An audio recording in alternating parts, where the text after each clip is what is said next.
And hello and welcome to another Xterra video where I work my truck. Sometimes I'm successful, sometimes I'm not. So for quite some time my passenger side hub was making a noise whenever I was making turns or anything. I kept hearing that like something is not as grinding over there, but I hear noise. So since my passenger side was going bad, I decided to get two new hubs for both sides, so that way I know everything is good there at the front. So I went with this brand. It was highly recommended by a lot of people, so that's what I'm gonna be putting in. So let's get our truck up in the air and let's start removing the tire and disassemble on our passenger side. So now that the truck is up in the air, let's remove the tire.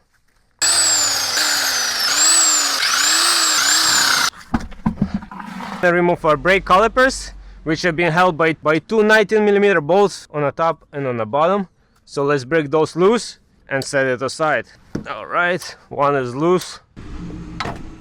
Alright, set the bolts on the side.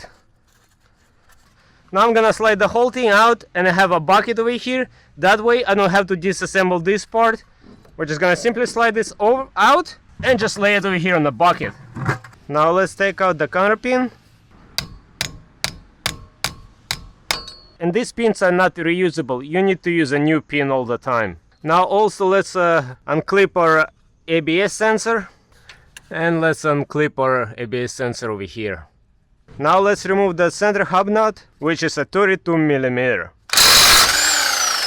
Now we have four 17mm bolts holding this hub assembly over here. So now let's try to break them loose and let's see if we can remove it. To get to those bolts might be a little bit tricky, but it's doable. That's one, that's two. Gonna take these two bolts out, then I'm gonna turn the steering wheel and we're gonna do the other side. Alright, now let's do the top one. Alright, now we're just gonna take them completely out and we're gonna remove the hub. So now let's see if we can remove the hub from the knuckle. We might gonna need a little help from a hammer.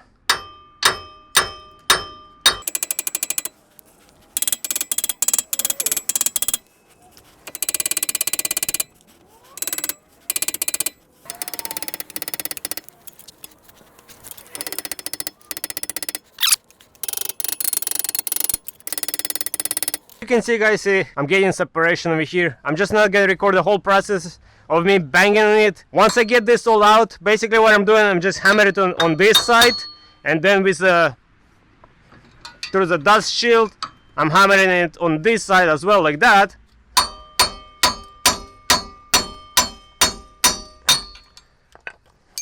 And I actually just got it out. Nice. It actually finally worked out. So let's pull this thing out. Alright. Whew. Yeah, this was a little bit toasty in there, I guess. So let's take out our old one to the side. Now I'm just gonna clean this up and we're gonna install the new one. It's all cleaned up as best as I could. Not that it's not important surface over here, but it's just to hold it in place. But anyways, so this is all ready to be assembled. So let's start putting this together. Of course, don't forget to put your shield in, and let's slide a couple of bolts in so that will help us to put this in place and somewhat secure it. Let's take this and slide the cable in. Okay. Now let's see if we can catch it with a couple of bolts.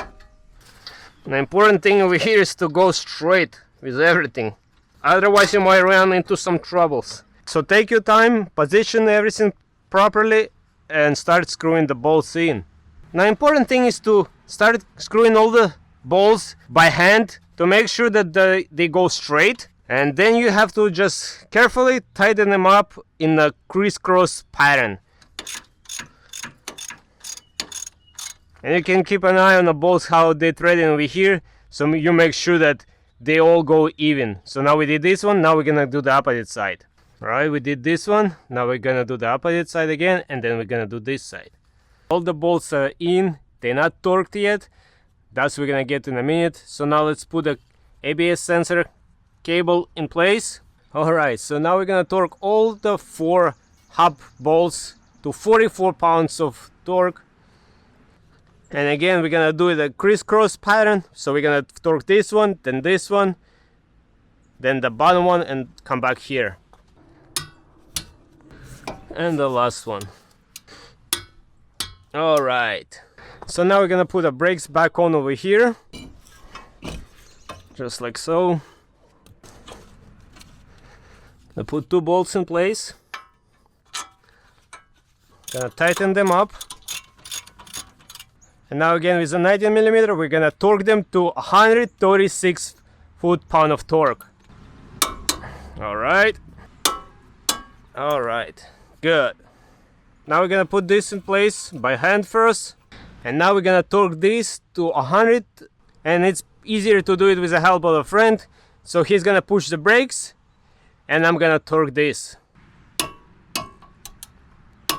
There we go. So now let's put a new pin in, and I picked up new pins which are 3/16 by 2 inch. Slide it in, and with the help of a pliers, let's bend this. Nice. And now let's put the tire back in place. Alright, and this side is done. So now I'm gonna duplicate the same process on our driver's side, and the whole job is complete. Much later. Alright guys, the whole job is done. So all in all, it took about 3 hours to do both sides, so that's not too bad. The hardest part is to take the old hub out, just to hammer it out. Once you get that out, everything else is pretty easy. So I have my 2 old hubs over here, my passenger side, which is gonna go to the garbage, and this is the driver's side. Just put it back in place like that. Since this was not making any noise, just gonna keep it as a spare, just in any case, in a garage. So now I'm happy that I have my both sides with the new hubs. So pretty much the whole suspension on the front is pretty brand new now. I like it, I'm happy. And this is not that hard of a job, anybody can do it. Just take your time and make sure you put everything back according to specs. As always, I'm gonna leave all the links in the description to the hubs that I use, that you may, in case you need to replace it as well. So that was pretty easy job to do, anybody can do it. Just make sure you torque all the bolts, you don't miss any bolts, you torque them all to specs, and you're gonna be good. So on this note, I hope you guys enjoyed this video, I hope you might find it helpful, and until next time, everybody, bye!